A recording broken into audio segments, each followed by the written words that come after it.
Nagayamid nga mascara art installation ginulan sang komento. Ika-40 nga Mascara Festival opisyal na nga buksan karon sa gabi. Yaring balita nga atong gintutukan.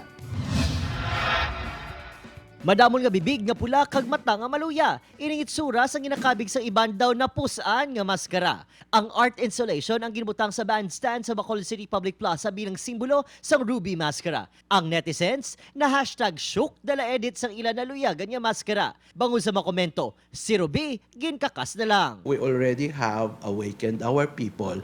Let them take over and, make it work the way they want it to work. Pagklaro ni Tahan Langit, wala sa may gingasong foundation sa art installation. Of course, it pricked my heart, but I would like to say thank you because we are very proud to now claim that we achieved what we set out to do. Ang pila ka mga Iloy nagabagabagaman nga nagtugda sa itsura sang maskara. Te, kung wala gayon, te, ano to ya karon nga subo? Oh, dapat mas smile gid makadlaw para everybody's happy.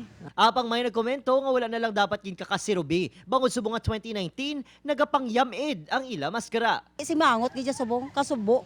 Kaya nga siyempre wala ta pangitan-an, wala kami pwesto. Karon, opisyal na kabuksan ng 40th Mascara Festival. Ginahulat kung bala itakod balik si Ruby nga nagayuhom o kung islan sa naandan nga nagabarangisi nga maskara. Upod si Reynald Castillo, Adrian Prietos. One Western Visayas.